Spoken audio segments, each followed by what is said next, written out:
Chemistry for Beginners by Hereward Carrington. Part I. The ancient Greeks, when they looked about them on the world in which they lived, came to the definite conclusion that everything is in a constant state of flux, or change. Things animate and inanimate gradually disintegrated and tended either to disappear, apparently, or to change into other forms of matter. With their true aesthetic sense, they felt it necessary that there should be some one permanent thing in the world, underlying all the changes they saw going about them, and many of their early speculations were devoted to the nature and constitution of this one permanent thing.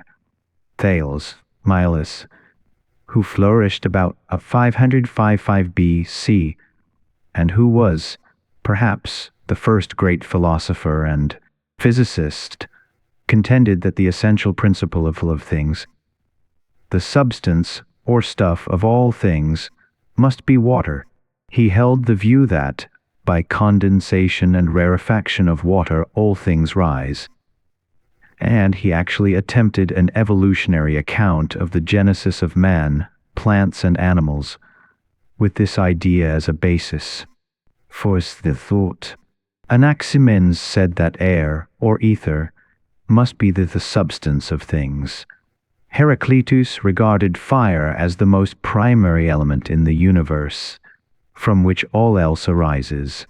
Anaximander said that the unlimited, a sort of boundless, animated mass, is the ultimate substance. Plato, as we know, contended that the permanent reality of things was not anything material at all, but was mind or spirit. Empedocles, 495-435 BC, advanced the theory that there are four elements: earth, air, fire, and water. Anaxagoras contended that nothing changed of itself, but that it is caused or made to change, and that which produces these changes is the permanent reality. This he believed to be a sort of mind or universal intelligence, nous. But he regarded this mind as strictly impersonal, as well as immaterial, and did not attempt to answer the difficulty as to how mind can affect matter in any detailed manner.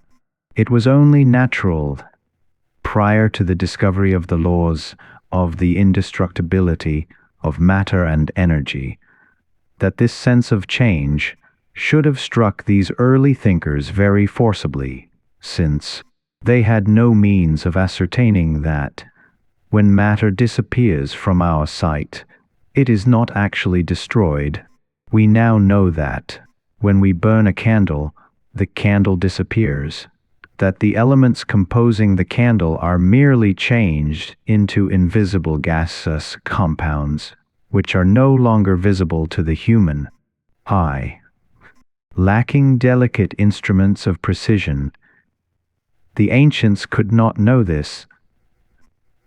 The matter of the candle would have disappeared. Hence, it was only natural that they should seek the ultimate reality behind these changes, and speculate as to its origin and nature. Namely, the modern science of chemistry is relatively new.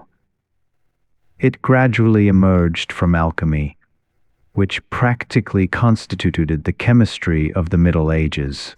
The objects of alchemy were various. 1.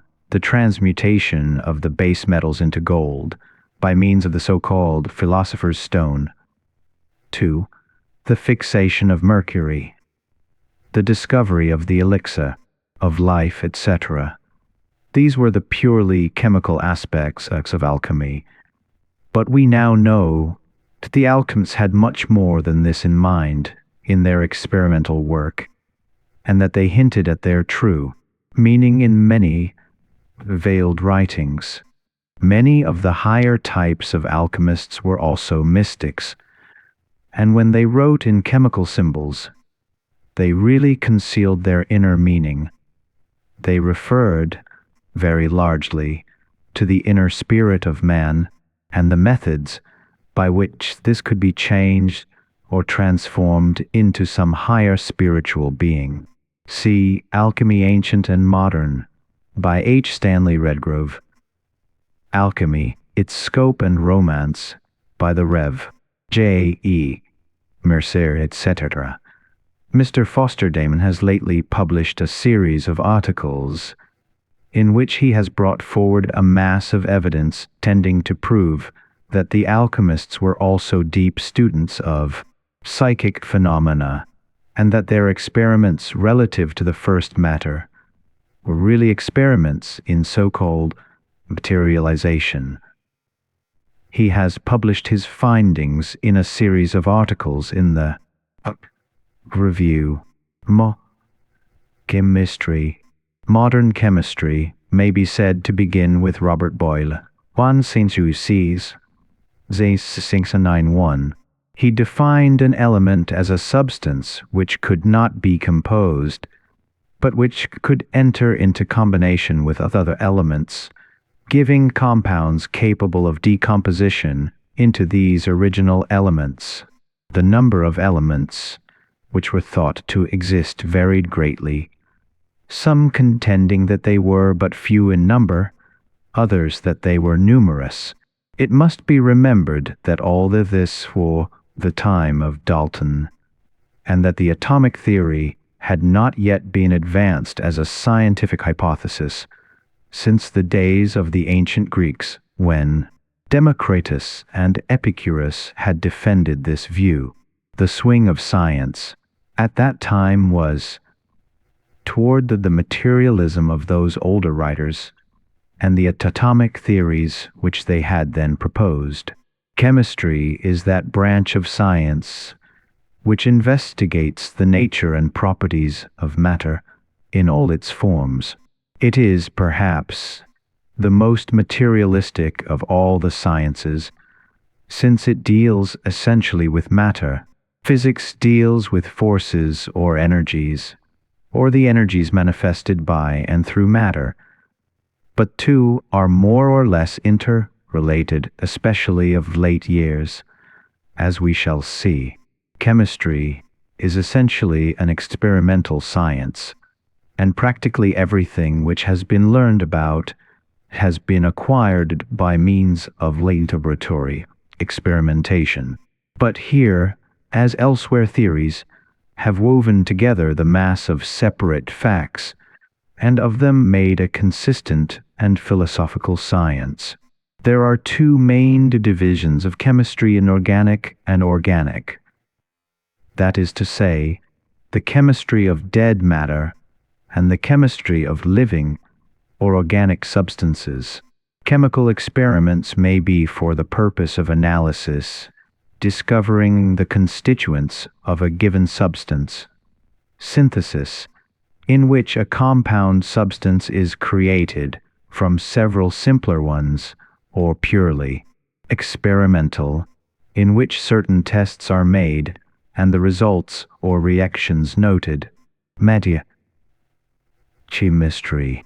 As before stated, chemistry is more or less the direct child of alchemy. But before the modern, scientific period of chemical research had been reached, two transitional stages were first of all passed through. These were: 1. The so-called iatrochemical period, the period of medical mysticism, and 2. The phlogistic period. A few words will be necessary to explain each of these terms, and the period of chemical development which they covered. As may be inferred from the name, the iatrochemical period was one in which attempts were made to combine chemistry and medicine and make the former serve the latter. All kinds of weird concoctions were tried, and attempts were made to explain, on chemical principles, all changes, ends, and reactions occurring in the body, an attempt which was necessarily futile for the of that day.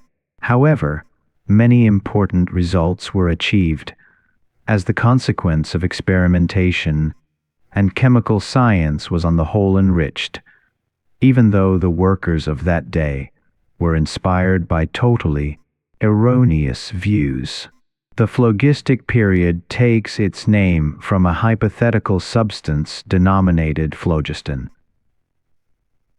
This was supposed to be an invisible principle or entity, constituting the basis of fire and corresponds to the pure fire of Zoroaster. The phlogiston theory was propounded and championed by Stahl, and it was defined by him as follows. Phlogiston is a very subtle matter capable of penetrating the most dense substances. It neither burns nor glows. It is agitated by an igneous motion, and it is capable of communicating its motion to material particles apt to receive it. The particles endued with rapid motion constitute visible fire. This conception dominated the whole scientific world for many years. The experimental work undertaken by Scheele and Priestley, however, finally enabled Lavoisier to discover the true nature of fire combustion. In a famous memoir, published in 783, entitled Reflections Concerning Phlogiston, showed that all the observed phenomena could be accounted for without the presence of any hypothetical phlogiston. In fact, as he himself says, they can be better explained without phlogiston than by means of it.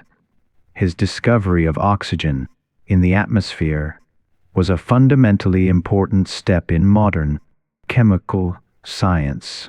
Hitherto, the air was thought to be a single gas, or a mixture of various gases, but oxygen was unknown as its most important constituent. Lavoisier's discovery finally disposed of the phlogiston idea and ushered in the new era of scientific chemistry. It may be thought that undue space has been devoted to this theory of phlogiston, but anyone reading the history of chemistry will realize the extent to which this idea completely dominated the minds of men at that time, and how all chemical researches were perverted by it.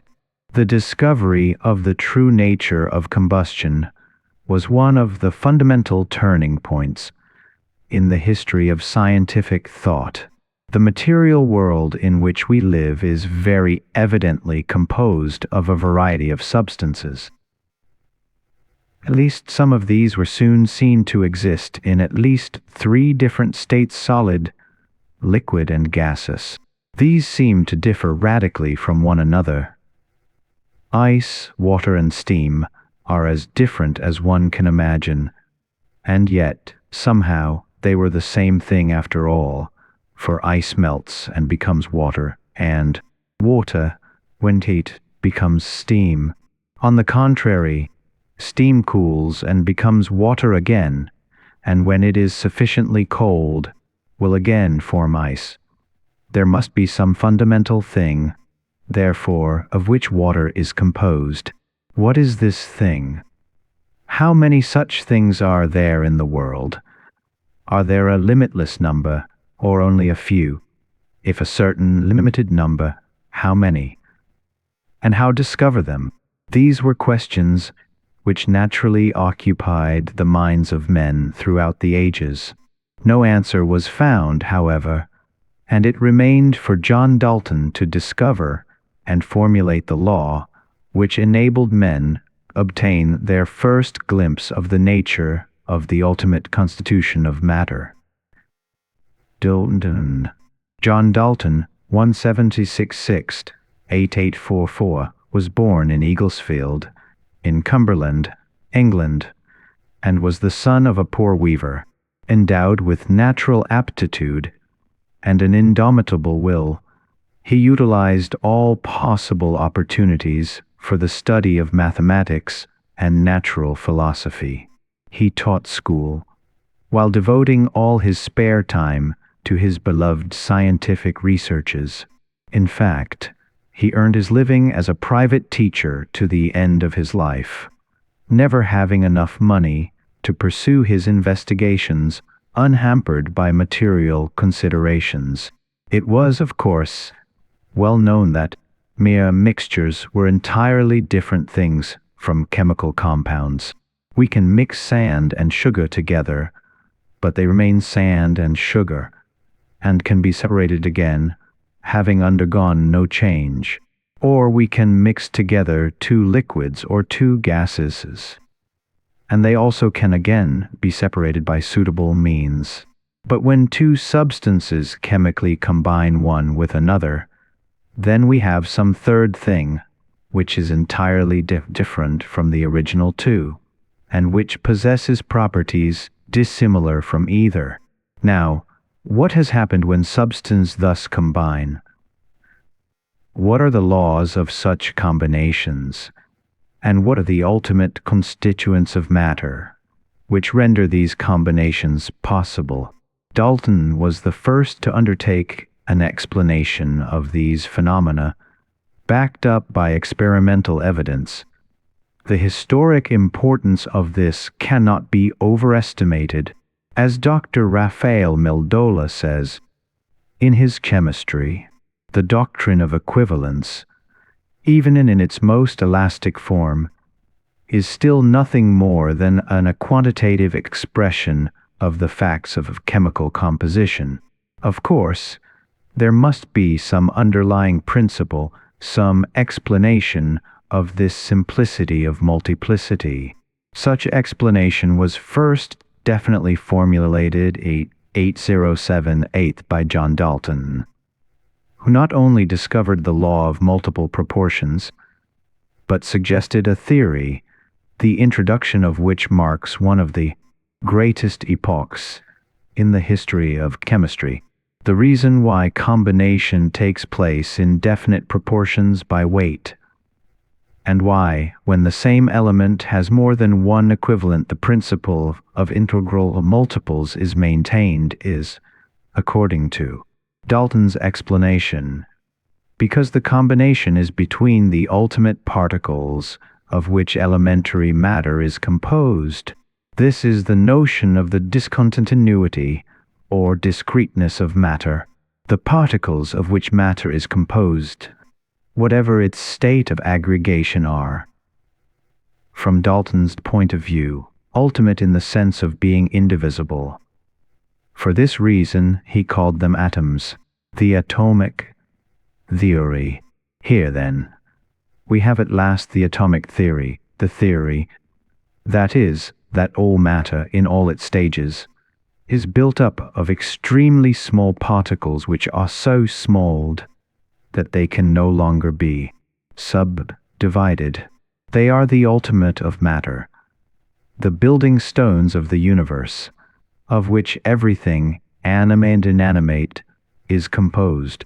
These atoms were held to be spherical in shape, of a certain definite weight and figure, according to the element or substance in question.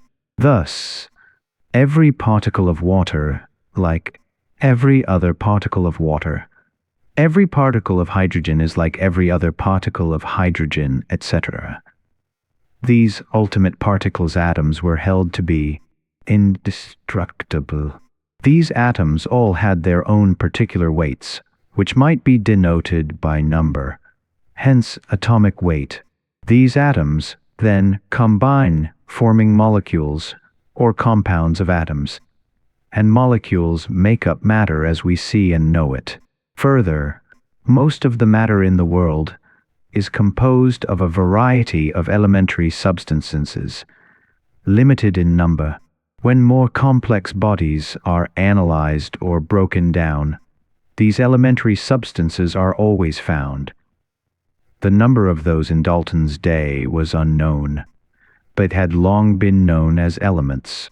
Elements were, of course, composed of their own particular atoms, while all other substances were made up of combinations of elements.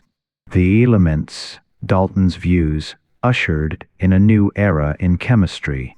Prolonged researches were at once undertaken in order to determine the precise atomic weights investigations which are being carried on even today. The exact size, shape, texture, etc. of the atom was subject to endless investigation. The nature of chemical combinations, how two elements combine with one another, held the fascinated attention of chemists for 100 years, and it is only within the past few years that a definite solution has been found, and this has only been rendered possible by the newer views of matter, entirely different from those maintained during the past century. During the 100 years which have elapsed since Dalton's time, a number of new elements have been discovered, and there are reasons for supposing there are some yet to discover. It is now believed, however, there are 92 primary elements, of which hydrogen has the lowest atomic weight and uranium the highest. Typical elements are oxygen, iron, fluorine, silver, sulfur, gold, zinc, copper, etc. A complete list may be found in any standard chemistry. When work was undertaken to discover the exact atomic weights of these various elements, it was soon found that these could not be expressed in exact whole numbers. Fractions or decimal numbers were nearly always found to exist. Thus, the atomic weight of hydrogen was not exactly 1, but 11008. Copper was 63.57. For long it was thought that these variations were due to errors of experiment, and renewed attempts were made to reach more accurate conclusions, in which these apparently annoying fractions were absent. But the most painstaking experimental work only served to confirm these results, and still later researches have shown us why this is so. It would take us too far afield, however, to go into that question at present. The various elements were given symbols for the sake of brevity. Some of these represented the first letters of the name of the element. Some were the first letters of the Latin word for that element. Thus cobalt, S sulfur, neon, by bismuth. On the other hand, Fe iron, Latin, ferrum, etc. This served greatly to abbreviate chemical language, and at the same time simplified chemical formulae and equations.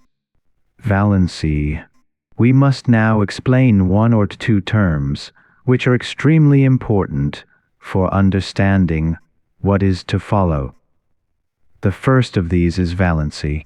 We know that chemical combinations take place in fixed proportions by weight. This is known as the constancy of composition. There is always an equivalence noted.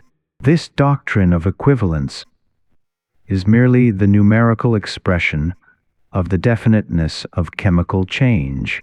Calculations are made from the point of view of combining the unit weight of hydrogen, the unit element. In chemical compounds, then, the doctrine of equivalence, that these atomic weights represent quantities of different elementary substances which are of the same chemical value as measured by their capacity for displacing the same weight of hydrogen. A new property of the atom is thus brought out, its value as measured by the number of atoms with which it can combine. This property is appropriately described as the valency of the atom. If the atomic weight contains the equivalent once, i.e., if the equivalent and atomic weight are identical, that atom can combine only with one atom of hydrogen or of chlorine, bromine, etc. The formula of the compounds, HCl, HBl, etc., expresses this fact. If the equivalent is contained twice in the atomic weight, then that atom can obviously combine atoms of hydrogen, chlorine, etc. If it is contained 3 times in the atomic weight, the combining capacity or valency of the atom is 3, and so forth. The law. The work which had been done upon the atomic weights rendered possible one of the most brilliant generalizations of modern times in this field. This was the periodic law. In the year 1864, Newlands published a table containing the various elements arranged in the order of their atomic weights. In a side column, the differences between these weights were given, each being deducted from the one next higher in the scale. The next year, Newlands announced his law of octaves, which he deduced from his arrangement of the elements. He said in part that, if the elements are arranged in the order of their equivalents, with a few slight transpositions, it will be observed that elements belonging to the same group usually appear on the same horizontal line. It will also be seen that the number of analogous elements generally differ either by 7 or by some multiple of 7. In other words, members of the same group stand to each other in the same relation as the extremities of one or more octaves in music. This pioneer work of Newlands rendered possible the periodic law, as finally formulated and worked out in detail by Mendeleev. Briefly, the law states that the properties of an element are a periodic function of its atomic weight. This is merely another way of saying, if you know the atomic weight of an element, you also know its properties, since these are fixed or invariable. Mendeleev arranged the elements in various groups according to their atomic weights, and it was found that the properties of the elements periodically recur as the weights of the atoms rise. There were certain empty spaces in Mendeleev's table, waiting for new elements which should fit into these empty spaces, if discovered. At the time they had not been discovered, but several of them have been since, and it is a remarkable fact that they invariably fit into his table exhibiting all the properties which they should theoretically exhibit and might have been predicted to years before. This is one of the surest confirmations of the accuracy of Mendeleev's general law, and is one of the finest generalizations ever made in science. The conclusion which we may draw from this law that there is a definite relationship between the chemical elements. How or why this relationship existed was not known at the time, and only became half a century later, when the newer discoveries concerning the ultimate constitution of matter rendered this clear. Earlier discoveries. Mendeleev's law could not have been formulated had not an immense amount of research work preceded it, and a number of new elements been discovered. Such was, however, the case. Immediately following the great work of Lavoisier, a host of brilliant chemists appeared, and rapid, important advances were made in consequence. Cadmium was discovered by Stromeyer in 1817, lithium in the same year by Arfvedson. Silicon was isolated in 1810 by Berzelius. In 1827, Wöhler isolated aluminum, and the same scientist also isolated beryllium the following year. Bromine was discovered by Ballard in 1826, iodine in 1811 by Courtois. Tellurium had been discovered by Müller von Reichenstein in 1882. Berzelius discovered an element closely analogous to its selenium in 1870. Elements continued to be added to the list and then no more, had every element been discovered. Some were inclined to think so. With the discovery of radium, however, another whole list of elements was brought to light, all of which have been added to the table of the periodic law. Meanwhile, further discoveries of the curious properties of matter were being made. For example, it had been noticed that at least three distinct varieties of sulfur existed. 1. A pale yellow, brittle solid. 2. Translucent needles. And 3. Soft and rubber-like sulfur. These were all different physical varieties of one and the same substance, nevertheless. They are all sulfur. This element, then, can assume more than one form, and because of this, the term allotropic has been applied to signify the varieties of appearance which the same substance can be made to assume. A good example of this afforded by charcoal, graphite, or black lead, and diamond, which would hardly be suspected of being all the same substance, and yet they are. Analysis and synthesis. Compounds may be broken up into their constituents during the process of analysis, or they may be made to combine one with another in synthesis. All the resources of modern science have been brought to bear in efforts to effect these various alterations or changes. Great heat, extreme cold, chemical reaction, enormous pressures, high vacua, electrical currents and sparks, bombardment with radioactivity, etc. All have been employed in these chemical investigations. Suitable laboratories have been constructed, encasing immense boilers, huge refrigeration machines, electrical contrivances of all kinds, etc. What tremendous strides have been made in this field during the past century, from the simple glass retorts, flasks and apparatus of a century ago.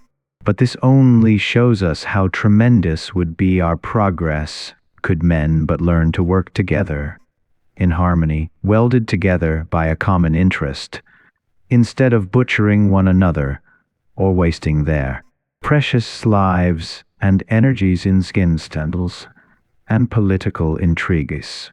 But let us return to earth again, to matter, the subject of chemistry, formulae, and equations. We have seen that the various chemical elements combine with one another in certain proportions. In order to express these varied reactions, chemical formulas have been devised, which can be read at a glance, showing the changes which have taken place in any given combination. When one atom of one element combines with one atom of another, the letters signifying these elements are simply written side by side, thus HCl. When, however, two atoms of one element combine with one of another, a small figure is placed under and to the right of the element, thus H2O. Here we see at a glance that two atoms of hydrogen have combined with one of oxygen, forming water. This is the simplest type of formula, and is often known as the empirical formula. There is, however, another way of writing a formula, which is more expressive, thus, BACB. This is known as a structural or constitutional formula, and from it we can see at a glance that A is bivalent, C is quadrivalent, and B univalent. This type of formula shows us more readily than the other the structure of the molecule in question. The complexity of such formulae naturally increases with the complexity of the molecules, and in many cases may be extremely intricate. Ordinary chemical formulae, however, are written empirically. Any chemical changes which take place as the result of some reaction are expressed in this manner: organic vs. inorganic chemistry. As before stated, chemistry has been divided into two categories: organic and inorganic. It was stated at the time that these divisions represent the chemistry of living and dead matter, respectively. As a matter of fact, this description is not quite accurate. This was the older view of the observed facts, because it was believed that some mysterious vitality was responsible for the peculiar substances found in living bodies. But the chemist has now succeeded in making, in the laboratory, a number of these substances which were thought to be the result of life only, and in addition has succeeded in making great numbers of organic compounds not found in the living body. Over 150,000 compounds are now known to the chemist, only a small fraction of which are known to be the product of vitality. All living things, animal and vegetable, contain carbon as their most important constituent, so that the modern view of organic chemistry is that it is, very largely, the chemistry of carbon compounds. Whether or not any form of vitality exists aside from the living matter studied is a question usually passed over by chemists as beyond their province. There is no doubt, however, that the human body presents many problems still unexplained by modern chemistry. Take, for example, the miracle of digestion. A potato, a cabbage, an apple, a chicken running about the yard, piece of candy, all these are eaten by little Mary Jones, and are somehow turned into the body of little Mary Jones, making hair, teeth, eyes, lungs, livers, nerves, brain, etc. The food material is somehow transformed into the living body of the person eating it. Much has been discovered as to the innumerable changes which the food undergoes during the various stages of digestion. But the final result, how this pabulum is converted into bodily tissue, is still largely a mystery. We know, for example, that proteins are broken up into simpler compounds, the most important of which are the amino acids. Fats are broken up into fatty acids and glycerin, and substances resembling soaps are formed in the body. Carbohydrates are resolved into levulose, glucose, maltose, etc., which are utilizable by the human system. But just how these substances are converted into bodily tissue is still largely a problem. Organic compounds. The living matter of the body is composed of a variety of substances, of which protoplasm may be taken as typical. This is highly complex, and while it can be imitated by the chemist, its living properties have not been reproduced. See my book on life, its origin and nature, in the present series. The various secretions and excretions of the body have been studied exhaustively by physiological chemists. Plants have also been studied minutely from a similar point of view.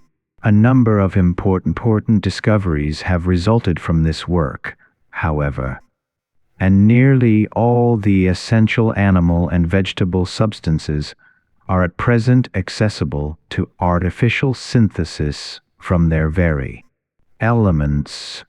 Even protein matter seems to have lost much of its mystery, since we have learned from Emil Fischer's work that amino acids can be combined in the same way as they occur in protein.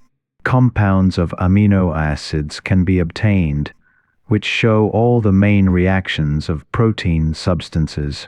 Emil Fischer of Berlin was the same chemist who, in 1886, discovered how to prepare grape sugar from glycerin, A considerable number of plant alkaloids have also been artificially prepared in the course of the last 5 or 6 decades. The most important coloring matters of plants, for instance, alizarin and indigotin, are no longer extracted from plants for technical purposes, but are accessible from the products of coal tar, catalyst. We now come to a remarkable series of chemical phenomena, which have been much studied during the past century, and which have a bearing upon both organic and inorganic chemistry. More than a century ago, it was discovered that certain chemical substances, which will not normally combine with one another, can be made to do so if another substance is brought into contact with them.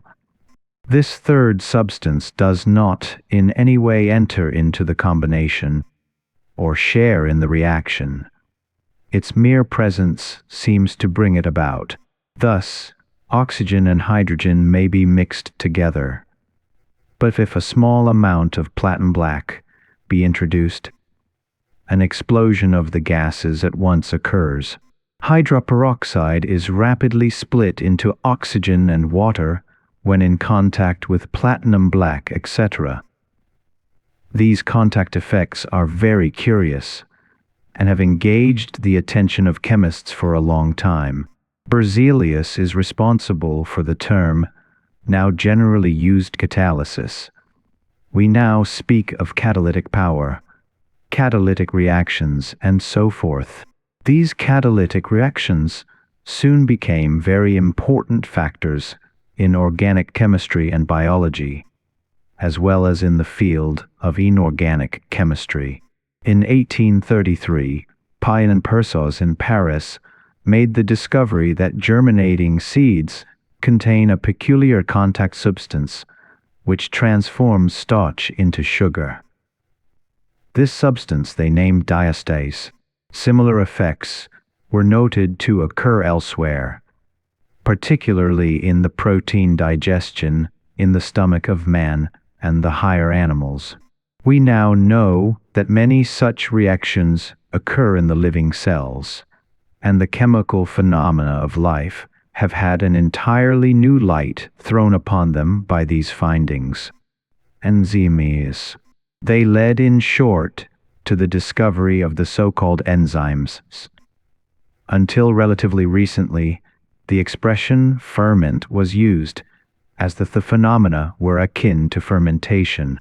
Soluble ferments are termed enzymes, and the phenomena connected with living protoplasm are now known to be largely due to the action of a group of enzymes. These are catalytic substances, are of a limited field of action, of colloidal nature, and very little resistant to heat. When injected into the veins of animals, other substances are at once manufactured, which have been called anti-enzymes, which have the effect of offsetting their action. Sunlight and ultraviolet light destroy enzymes.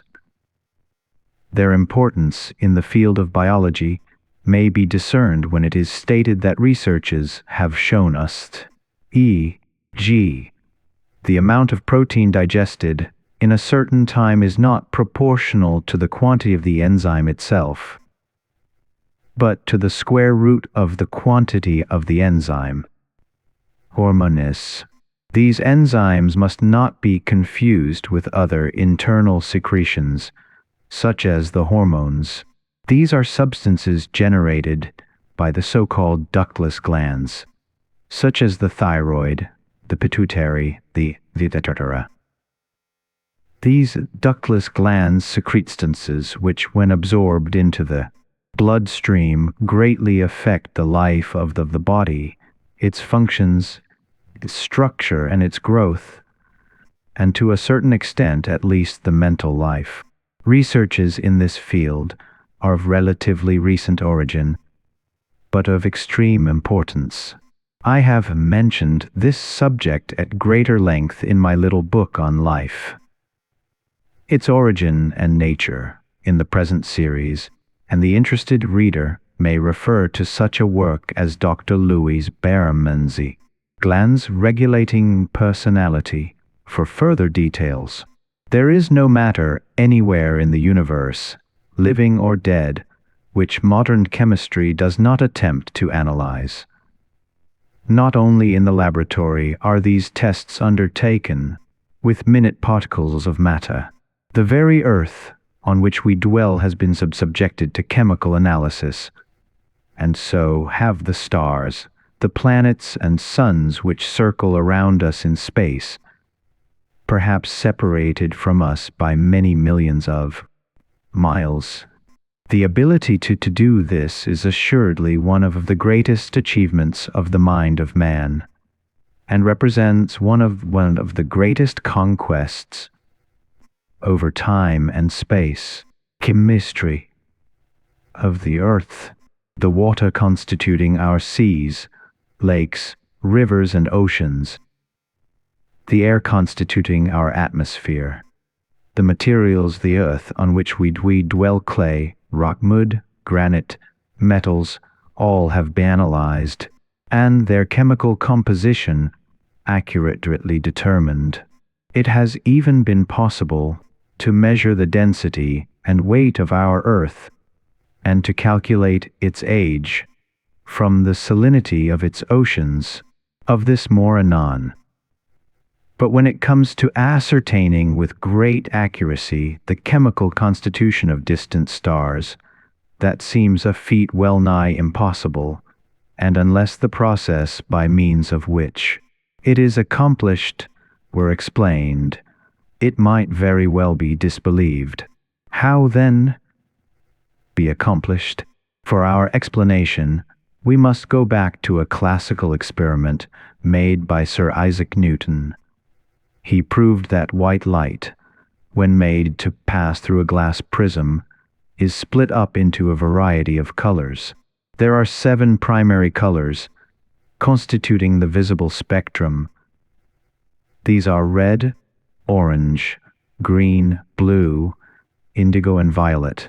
We now know there are both ultraviolet and infrared rays, invisible to the eye, above and below the spectrum. But this was not known until long after. The essential fact is that light, when passed through a prism, is split up into its primary colors. Spectroscope.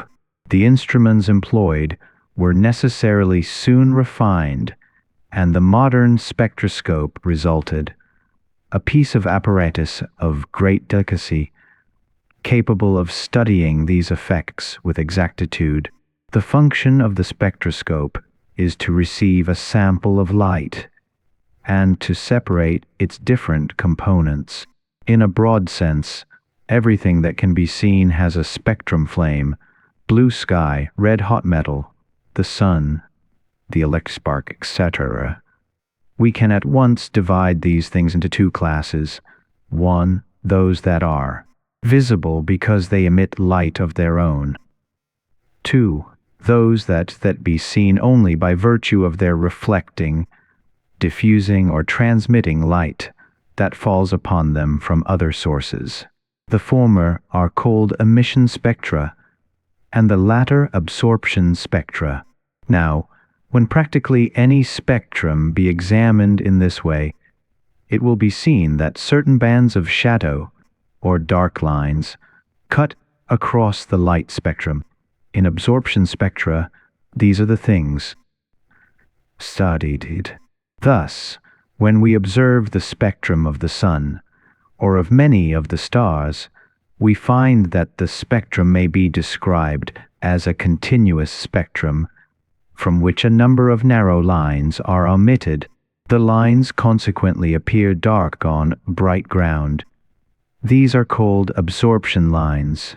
Just why these dark lines appear would take us too far afield to explain here. Suffice it to say that every chemical element has been found to yield a different spectrum, that is to say, the number and arrangement of these dark lines will indicate the presence of the element in question. Whenever certain lines appear on the spectrum, we may be sure that such and such an element is present. Thus, Kirchhoff first proved that two of these dark lines were caused by the white light of the solar photosphere having suffered absorption at the Sun by passing through a stratum of glowing sodium vapor. Sodium was thus shown to be present in the Sun. Other elements were similarly identified, not only in the Sun, but in the millions of stars in the heavens, by means of spectrum analysis. Therefore, it has been possible to detect and identify the various chemical elements present in any given sun or star in space. Astrophysics and chemistry. In this manner, about 40 terrestrial elements have been shown to exist in the Sun. Carbon, oxygen, iron, silicon, nickel, etc. exist in the Sun just as they do on our Earth. On the other hand, many elements, such as mercury, nitrogen, sulfur, and boron, do not appear, although they are found in abundance on the Earth. Yet several elements were shown to exist in the Sun which up to that time had not been discovered here. Helium is an example. From the Greek helios, the sun, and yet, when attention was directed to this element, it was soon found in our Earth, and is today so common that helium gas is employed to inflate balloons in preference to hydrogen on account of its non-combustibility. Spectrum analysis. Spectrum analysis then tells us the precise chemical constitution of the various suns or stars in space, and it also tells us that these stars are capable of supporting life, such as we know it. As Dr. E. Walter Mondor says in his book, Are the Planets Inhabited?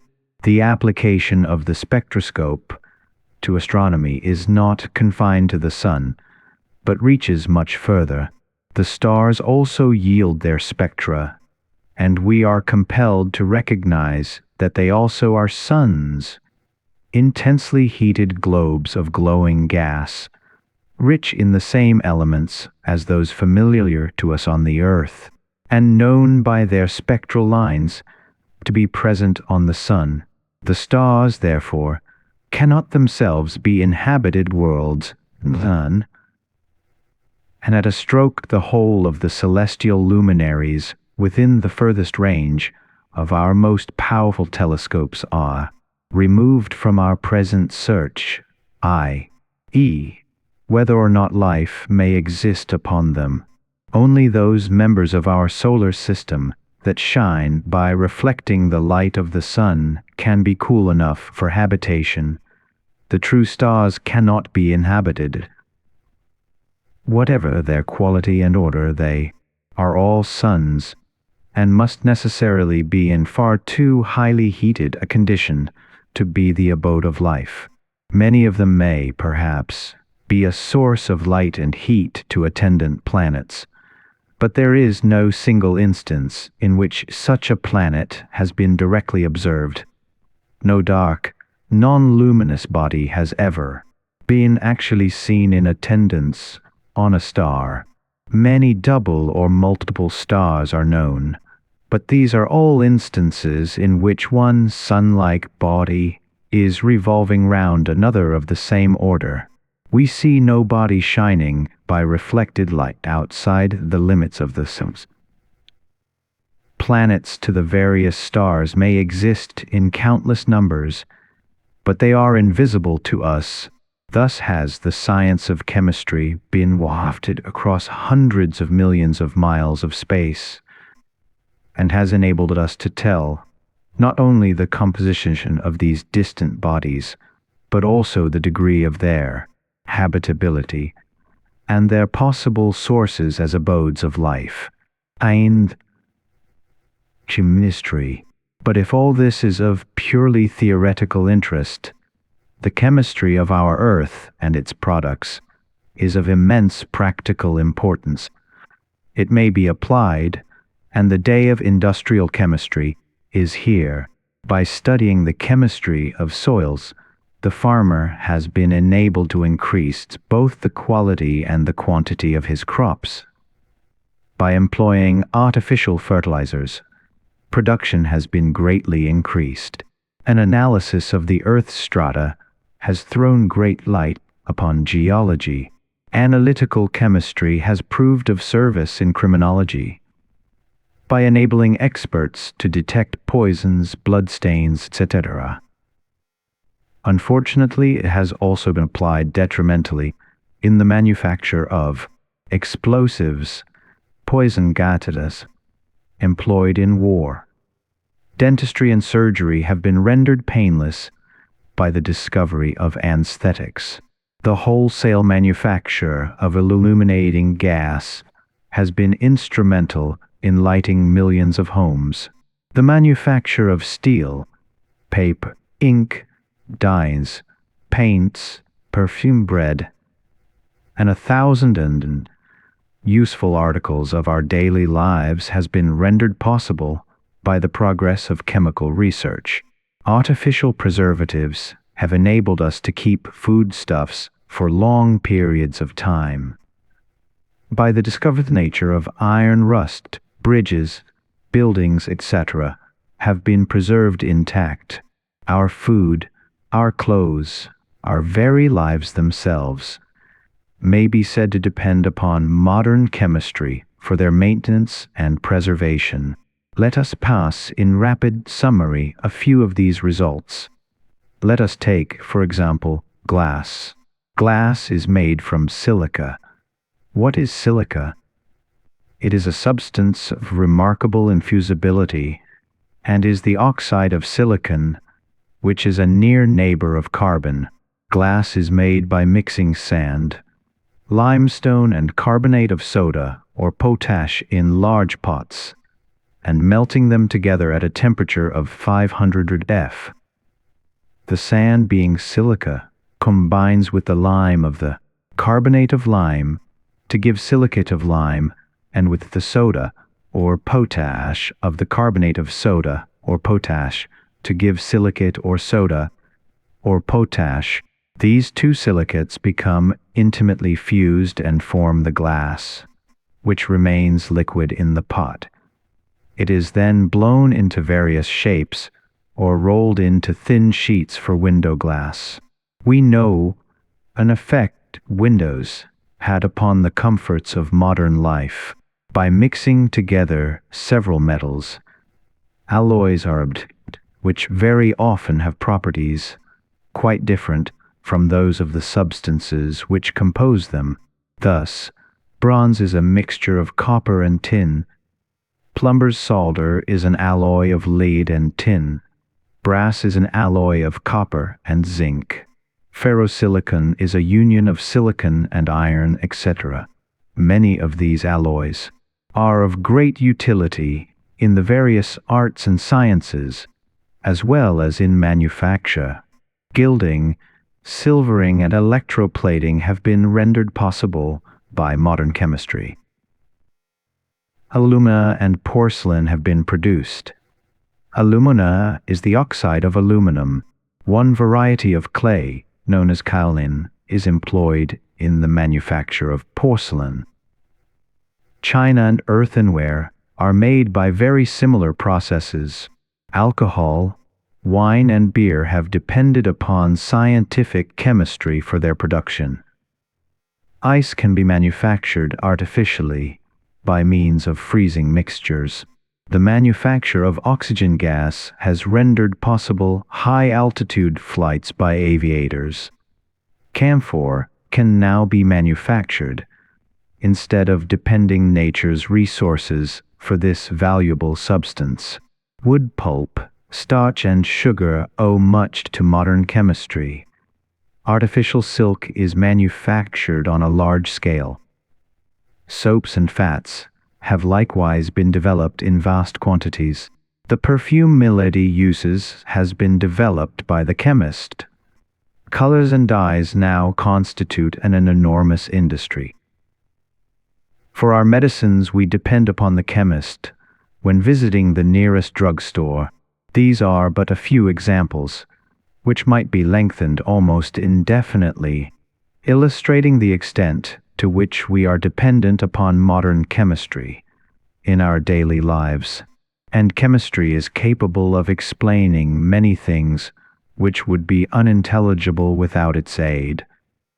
Let us take a simple example by way of illustration. You have probably noticed that a frozen potato has a characteristic sugary taste. The cause of it is this: the potato contains in its tissues a great quantity of starch, as well as a diastase capable of transforming this starch at the moment of its sprouting. These two substances are kept apart by the membrane of the tissue, but if a frost occurs, the ice tears this membrane, and the starch comes in contact with this diastase and is transformed into sugar, just as it is when the sprouting of the potato begins. Instruments of research. These applications of chemistry have been rendered possible by improved methods of investigation, a greater knowledge of the nature of matter itself, and the perfection of scientific instruments of precision. These instruments are so much finer and more delicate than our senses that they have been the means of disclosing the actual constitution of matter. A man might sit and meditate upon the nature of matter for years, but he would be no nearer an actual proof as to its constitution than he was at the beginning. It is generally conceded that Aristotle possessed one of the finest minds the world has ever known. Yet any schoolboy today knows more of the ultimate constitution of matter than did Aristotle. The reason for this is that instrumental methods of research have enabled us to see and measure the ultimate properties of matter, which our unaided senses would never permit us to do. The development of science in other fields, therefore, has rendered possible the rapid growth of chemistry during the past century, and chemistry, in turn, has assisted the other sciences. Thus does all knowledge work hand in hand. When cooperation is rendered possible, salinity, the oceans. I referred some time ago to the calculations which had been made as to the age of the Earth, based upon researches as to the salinity of the ocean. As we know, the water of all the oceans is salt water. Only that of rivers and lakes is fresh. But the degree of the ocean's saltness is not quite constant. It varies, since evaporation is constantly taking place. Sediments are deposited, and above all, quantities of water are being poured into the ocean by the hundreds of rivers which flow into it, carrying all kinds of earthy deposits, which have been washed away by their passage through the riverbeds over which they flow.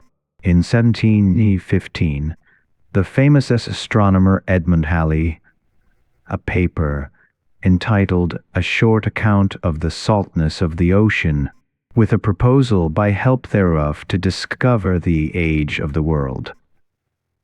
No definite progress was made, however, until 1999, when Joly pointed out that the many elements which enter into the composition of salt water, sodium alone tends to accumulate.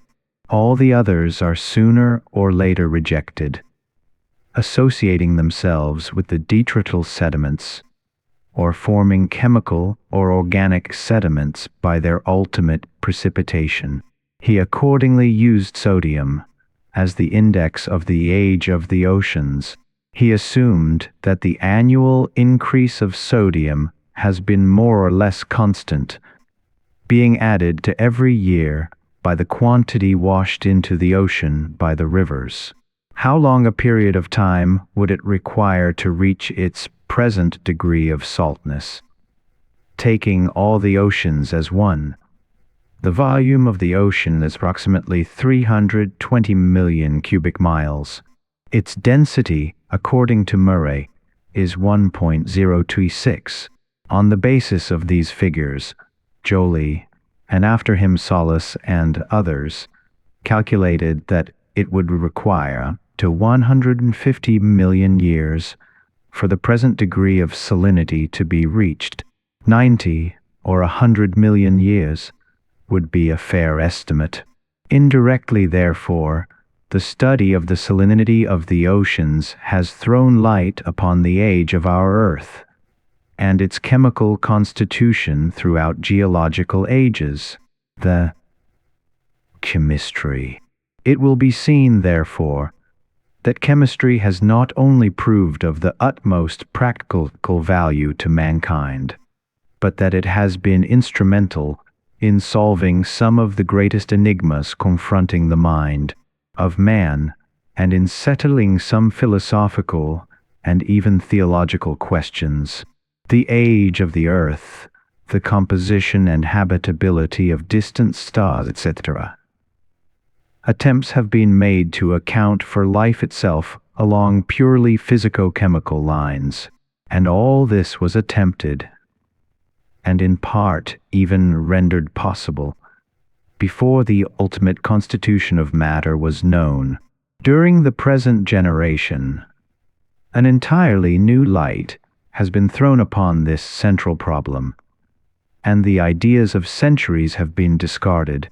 Let us trace the final steps of research in this direction and see how the latest findings of modern science have thrown light upon the world-old problem of the ultimate constitution of matter, radioactivity. We saw at the very beginning of this little book that, from time immemorial, something corresponding to atoms were regarded as the ultimate building stones of the universe, tiny particles incapable of diversion, which it was impossible to go. Beginning with Epicurus and Democritus, this idea took scientific form. It was held by many philosophers throughout the ages. It formed the basis of Dalton's atomic theory, and was assumed by the periodic law. It was not until the last years of the preceding century that this idea was called into question. The discovery of radium, Curies, caused a sensation in the scientific world. How account for the phenomena observed? Radium seemed to give off energy continuously, without losing any. Heat was constantly being radiated, without lessening the original amount. Had the secret of perpetual motion been discovered? Was happening. The discovery of other radioactive elements only tended to increase the problem, instead of solving it. Here was some new property of matter, hitherto unsuspected, going on before the eyes of chemists, which they could not understand or explain. Intra-atomic energy. Professor E. Rutherford of McGill University, Canada, was among the first to propose a new and startling theory. He said, "Suppose that the atoms are not indivisible. Suppose that they are capable of being split up into something still smaller and finer. If the atoms themselves are being disintegrated, immense quantities of energy would probably be available, intra-atomic energy, which would account for the results obtained. It is true, we should no longer have our stable atoms. They would vanish and be represented by something else. And that something would no longer be matter in the sense that we now understand it. But we could account for the observed facts, radioactivity, etc. And we can then endeavor to discover what atoms are resolved into later on. This theory was soon proved to be true. Atoms were shown to be divisible, and capable of being split up into something still smaller, which were no longer matter in the old sense. Matter, in short, had technically disappeared and had been resolved into its component parts. This being so, the question at once arose: of what is matter the atom composed? Of matter. Without going into great detail, or attempting to trace the history of the various discoveries which led up to it, it may now be definitely that matter is built up of electricity. For the proof of this, the scientific world has to thank Sir J. Thomson, who first popularized this view in his book, Electricity and Matter. He was closely seconded by Sir Oliver Lodge, Sir William Crookes, and many other eminent scientists. On this view, matter totally disappears. As such, it becomes supersensible. It is resolved into energy. Electricity and the ether somehow are responsible for matter. But just how was not at the time understood. It took many years of patient research to arrive at definite conclusions. In fact, it may be said that definite conclusions have not even yet been reached, though more or less unanimity of opinion exists as to the structure of atoms. The new theory of matter is that each atom is built up of negative electrons and positive protons, the former revolving round the latter in orbits analogous to those of our solar system. The protons, positively charged, remain in the center of the atom. The electrons, negatively charged, circle about them, just as our planets circle about the sun. The number of these protons and electrons varies according to the nature of the element. Hydrogen, representing unity, has but one electron revolving around a single proton. Helium comes next with 2, and so on up the scale until we reach uranium, which has 92. The positive and the negative charges balance one another in all stable atoms. And when this is not the case, the atom tends to go to pieces or disintegrate. Electrons are shot off, which join some other atom, and radioactivity results. The nature of the element itself is accordingly changed, and may even be so fundamentally changed by this process that it turns into something else, i.e., the transmutation of one element into another has taken place, as dreamed of by the alchemists. Hence we often hear of the new alchemy. In rough outline, is the modern conception of the atom and of the constitution of matter generally. Within the atom, let us now endeavor to analyze the atom more closely.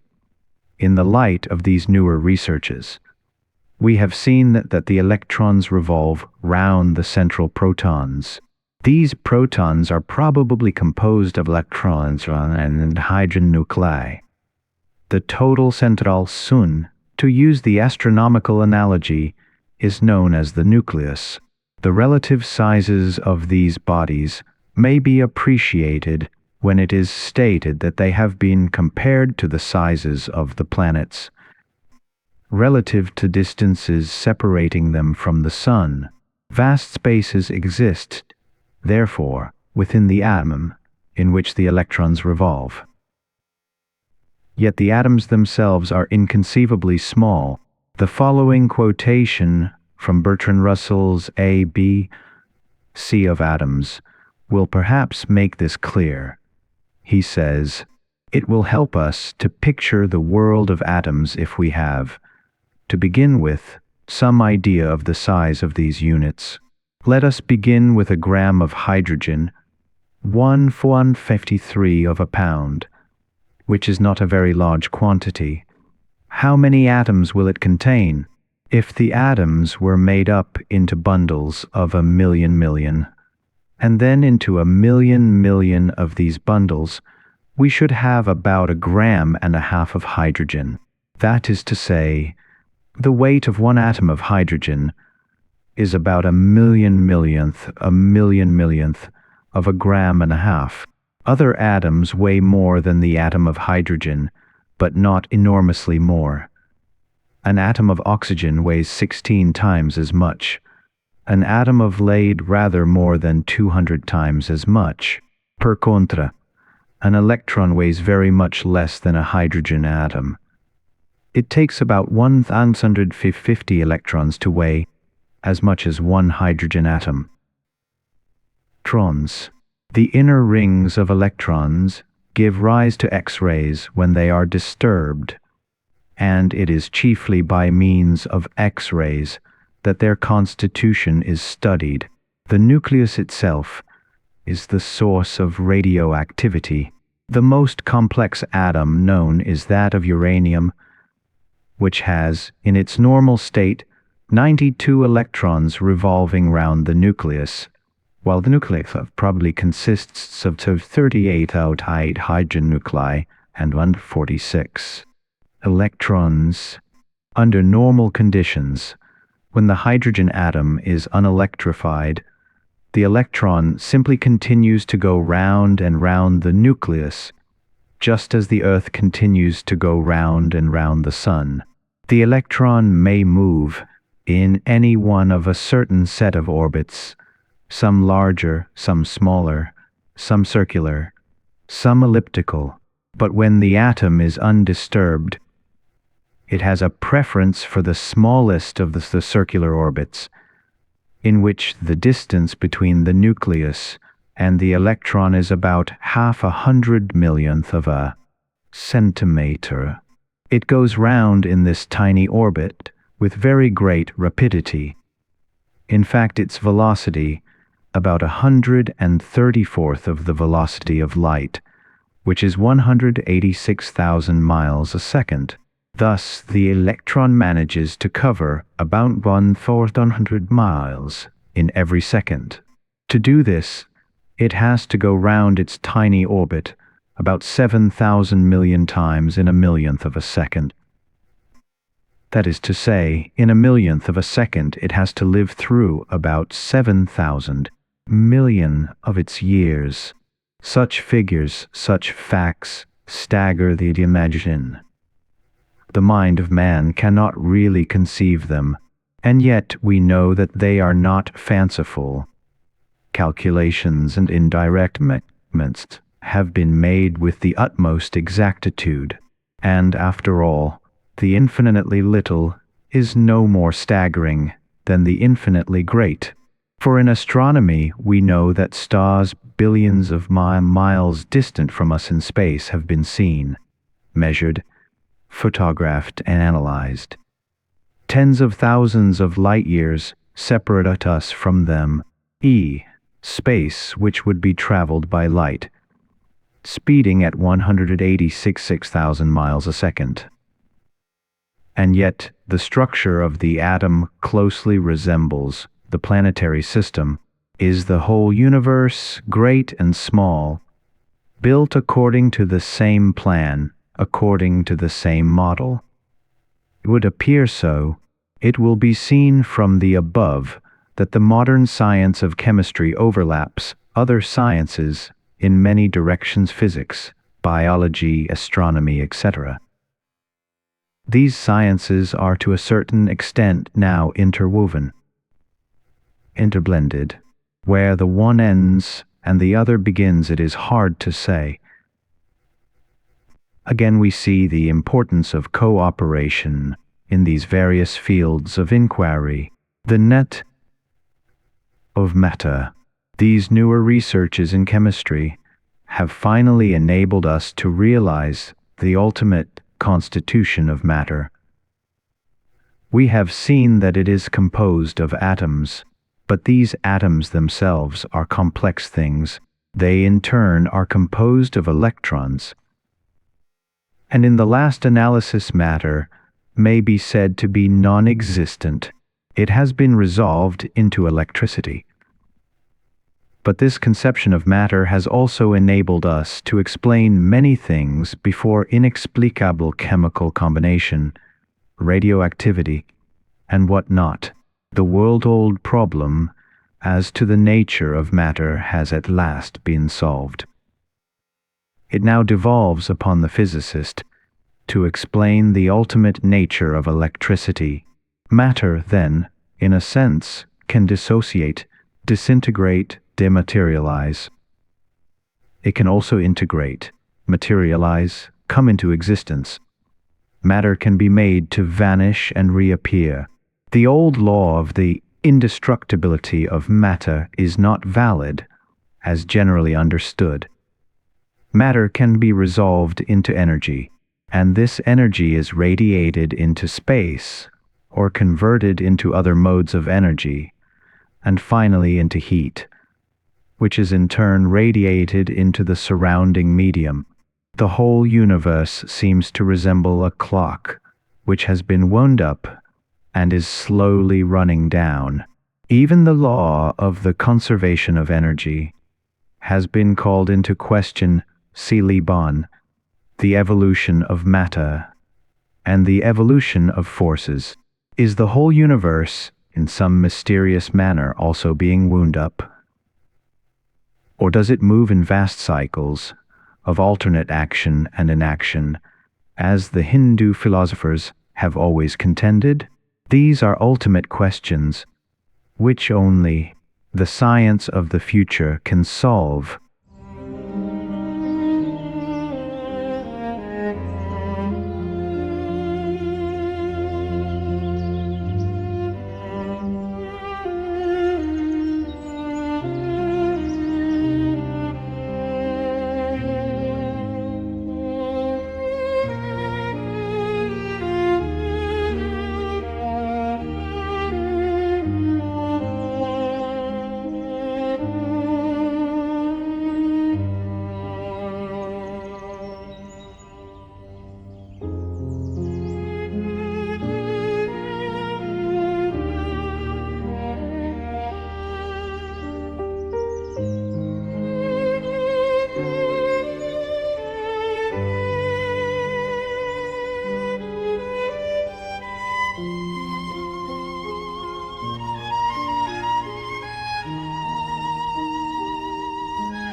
Part 2.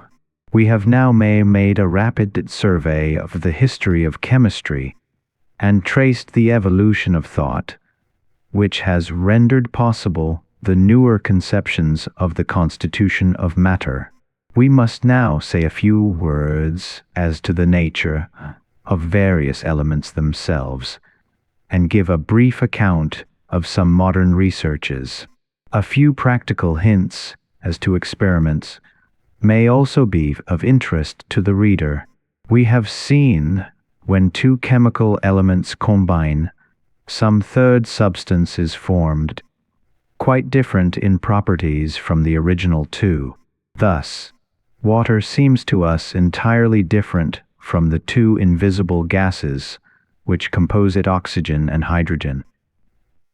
Yet a simple experiment will prove that such is the case. We can decompose water by means of an electric current when the original gases given off in the portion of 2 to 1 hydrogen collecting at the negative pole and oxygen at the positive. This process can be kept up until all the water has been decomposed and only hydrogen and oxygen gases remain. This process of electrical decomposition is known as electrolysis. Elements. Hydrogen is the lightest of all gases, and, as we have seen, the simplest of the elements in its constitution. Like all gases, it can be liquefied, and even frozen solid into a hard lump, like ice. On the other hand, even the densest of substances can be liquefied, and even turned to gas or vapor at a sufficiently high temperature. Gases are rendered liquid or solid at a very low temperature. Liquid air, for example, is so cold that when a can of it is set upon a block of ice, the liquid air boils and gives off steam. Oxygen gas constitutes about 1/5 of our atmospheric air, the other 4 parts being nitrogen, and is the most essential element in supporting life. Without it, life would at once become extinct. All forms of combustion take place very rapidly in oxygen, and the combustion going on within the human body is no exception to this rule. The atmospheric nitrogen acts as a sort of diluent, being an inert gas. If a mouse be placed under a jar of pure oxygen gas, it will often run round and round until it drops dead with exhaustion. In an atmosphere of pure oxygen, we should soon burn up and live our lives too rapidly. Oxygen has a great tendency to combine with various other elements, particularly metals. Thus, iron rust is due to the combination of oxygen with iron. The blackening and tarnishing of cooking pots is due to the slow oxidation of copper, etc. In breathing, we take in oxygen from the air, which combines with the gases in the lungs, forming carbon dioxide. Curiously enough, plants thrive upon this gas, which is so poisonous to human beings, and in turn can give off oxygen. Hence the value of plants and flowers in the room, or in any densely inhabited area. Nitrogen is a very important element, entering into many chemical combinations. It forms the basis of explosives used in war. Until relatively recently, this element had to be obtained from substances dug out of the ground, but during the late war, methods were devised for obtaining it from the air. Nitrogen fixation became possible. If it had not been for this discovery, Germany would have had to give up the war in 1916 at the latest. Nitrogen combines with hydrogen to form ammonia, with oxygen and water to form nitric acid, with nitric acid and potash to form gunpowder, etc. Certain oxides combine with water to form what are known as bases. Bases can combine with acids, giving rise to salts. Carbon is an essential element for all living matter. It combines with oxygen to yield carbonic acid, with hydrogen giving rise to a great number of compounds, such as benzene, turpentine, etc. Marsh gas, illuminating gas, acetylene, etc. are compounds of carbon. Chlorine is a very important element, combining with sodium to form common salt. As we have seen, the saltness of the sea is due to this substance. Owing to its great affinity for hydrogen, chlorine decomposes water, setting free oxygen. The result of this is that a mixture of chlorine and water has strong bleaching qualities. Chlorine also combines with hydrogen to form hydrochloric acid. On the other hand, it shows little sympathy for oxygen, forming but few stable compounds. Chloroform, so long useful in surgical anesthesia, is a compound of chlorine, carbon, and hydrogen. Sulfur can assume a variety of appearances, allotrophic variation, as we have seen. Sulfuric acid, etc., are its compounds. The latter substance is used for bleaching violets, but the flowers become violet again when put into an ammonia solution. Sodium is a metal which burns when thrown into water. It is the other constituent of common salt and enters into a great variety of combinations. Carbonate of soda is one of these. Many of the elements iron, nickel, platinum, etc., are too well known to necessitate more than a brief note. It is interesting to notice, however, that there are certain family relations among a number of the elements. Thus, sodium and potassium, are related, and so are barium, strontium, and calcium. Again, oxygen and sulfur have a number of points in common. Although one is a solid and the other a gas, gold stands rather apart from the rest. Two very interesting groups should be mentioned in this place. There's the group of rare gases argon, neon, etc., most of which have been discovered only recently. They are inert, and partly on account of this, and partly on account of their rarity, their discovery was so long delayed. Radioactivity. The second list is the radioactive group of elements: uranium, radium, thorium, etc. These all possess their characteristic properties in varying degrees, giving off alpha, beta, and gamma rays.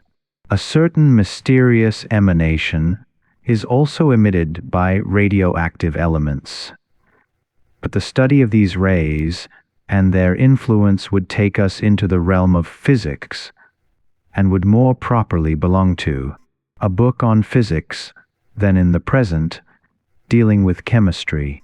One very interesting fact should, however, be mentioned in this connection, and that is the evolution of matter which has been observed as the result of spectrum analysis.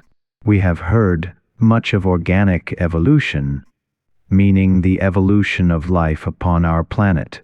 It is equally true there is an inorganic evolution, in which the gradual development of chemical elements may similarly be traced. Thus, it has been noticed that in the hottest stars, the fewest chemical elements exist. In those of medium temperature, metallic, more elements are found, while in those having the lowest temperature, carbon stars, the great number of chemical elements to be distinguished. This seems to prove that the higher the temperature, the fewer the elements, which in turn leads to the conclusion that all elements are perhaps ultimately one, as Sir William Crookes suggested many years ago. As these stars cool, more and more elements seem to be crystallized out, so to say, the many being formed from the fewer. The newer researches on the constitution of matter render this idea all the more plausible. The origin of life. Just here, it might be well to point out the late place occupied by life in this process of inorganic evolution. The absolute zero of interstellar space is a 273 C. On the other hand, the temperature of the hottest stars is more than 30,000 mans. Argo, alnitum, etc. The temperature must fall from this to a few degrees above zero, the boiling point of water, before life can become manifest at all. Life, as we know, it can only exist between the boiling and the freezing points of water. This point is only reached towards the very end of the scale. It has therefore been said that, cosmically speaking, life is only a flash in the pan between two eternities. But for us that flash in the pan is everything. The question of the origin of life upon our planet has been discussed some length in my little book on life, its origin and nature, in the present series. It may be of interest to mention here, however, a few of the experiments which have been made upon the artificial creation of life by means of inorganic chemicals, since these properly fall into place in a book devoted to chemistry. Dr. H. Charlton Bastian, of England, conducted many years ago a series of experiments of this character, in which he claimed to have made living matter from sterilized chemicals. He placed these in a glass bottle which had been sterilized. heated the contents until steam issued from the mouth of the flask, and then instantly sealed up the bottle, preventing the entrance of air. The flasks were then put away for several days, and at the end of that time were found, upon examination, to contain living organisms of life. The reader will probably be interested in knowing the precise chemical formula employed for obtaining these astonishing results. Several such formulae are given in Dr. Bastian's book, The Evolution of Life, of which the following are samples: sodium silicate, 2 or 3 drops, ammonium phosphate, or grains, dilute phosphorus acid, 4 drops, water, 1 fluid ounce. Another formula is the following: sodium silicate, 3 drops, liquor ferripernitratis, 8 drops, distilled water, 1 fluid ounce. The reader can try the experiment for himself. It should be said, however, that although Dr. Bastian's results were undoubted, they failed to carry conviction to the scientific world as a whole, since they contended that some experimental error must have crept in to render these results possible, and it is significant in this connection that the same experiments repeated by other men failed to yield the same striking results. Chemistry, then, enters into practically every field of inquiry. The constitution of human beings, no less than that of metals, earths, or distant nebulae. Everything material in the universe is composed of elements of atoms, and these atoms are built up, as we have seen, of electrons, which are not matter at all, but bundles of energy. No two particles of matter in the world actually touch, or come near to touching one another. It is an interesting thought, when one stops to think of it. For instance, the steel pillar supporting a skyscraper, upon rests an enormous weight. The whole of the superstructure is not really dense and solid as it appears, but it is actually tenuous and shadowy, and that no two of its atoms ever touch one another. They are separated by relatively vast spaces, filled only with the hypothetical ether. The whole weight of the building may be said to rest upon nothing, or at most upon ether, which thus bears its strain. Ether. And what is this ether? Is it matter in some subtle form, or is it something else? We do not know. Certainly it is no form of matter known to us, and its reality has even been called into question of late. Haeckel, as we know, contended the riddle of the universe, that the ether must be like some extremely attenuated jelly, and that a sphere of it the size of the earth would probably weigh about 250 pounds. Such crude conceptions have long since been given up. It is far more subtle than this. Is it analogous to the finest gas? Some have thought so. And yet Sir Oliver Lodge, one of the greatest authorities upon the ether, has contended that it is more dense and solid than platinum or gold, and that matter represents mere bubbles within this dense medium, capable of moving freely through it. In support of this view, he has cited, in his Ether of Space, the enormous gravitational pull of the Earth upon the Moon, e.g., or of the Sun upon the Earth.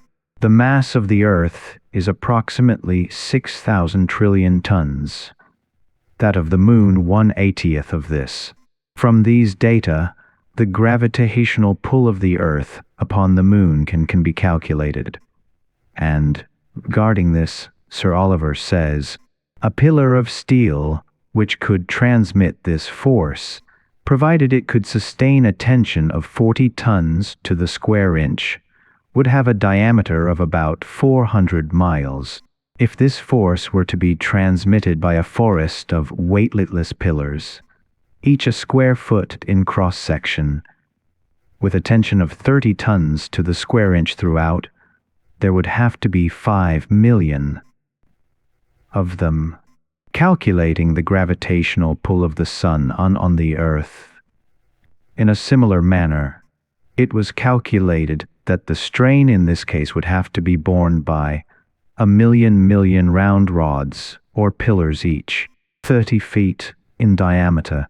It may readily be seen from these figures that something enormously dense, apparently, must exist in order to bear this strain, and this must be the ether. And yet no physical experiments have proved to us the existence of the ether. We only infer its presence and say that it must exist in order to account for certain phenomena observed in physics. It was, I think, Loven who remarked that no man could believe in the ether without at the same time believing it to possess opposite and contradictory properties. Indeed, it would seem so. Chemistry and metaphysics, such speculations as these lead us far afield into the realm of mathematics, metaphysics, and ultimate realities. Even the most material of all the science chemistry leads thither when pushed to its final analysis. The visible, sensible universe vanishes and is replaced by the invisible, the supersensible. Yet science has been our guide throughout. William James once remarked that metaphysics is merely persistently clear thinking. It endeavors to find the ultimate causes of things, the noumena behind phenomena, the reality behind appearances. The physical world in which we live is a world of phenomena only, real in a sense, and for all practical purposes, and yet the greatest of all unrealities in another sense. It is a mere world of appearances, a phantasmagoria of fleeting shapes and shadows. We feel that reality must exist somehow, yet we can never find it. We can no more find it by chemical analysis than we discover the mind and soul by dissecting the brains of corpses, or even by vivisection. Something always escapes us. The soul of things, the ultimate reality, the great unknown. Such thoughts and speculations as these, however, need not occupy the mind of the practical chemist. For him, atoms exist, so do elements, so does matter. For practical daily life, we certainly have to live as if matter existed, and the chemist has to proceed with his work upon the assumption that matter actually does exist, it is real. Certain it is that the practical furtherance and application of this science can come about in no other way. Chemistry has revolutionized our lives. It has penetrated all fields of commerce and industry, and its practical application has rendered possible and pleasant the lives of countless thousands of persons living upon our planet. We owe more to chemistry than we can ever repay, or rather to those brilliant and unselfish men who have built up the modern science of chemistry. It is my hope that the present little book may in some degree have helped to emphasize this fact. End of Chemistry for Beginners. Hereward Carrington.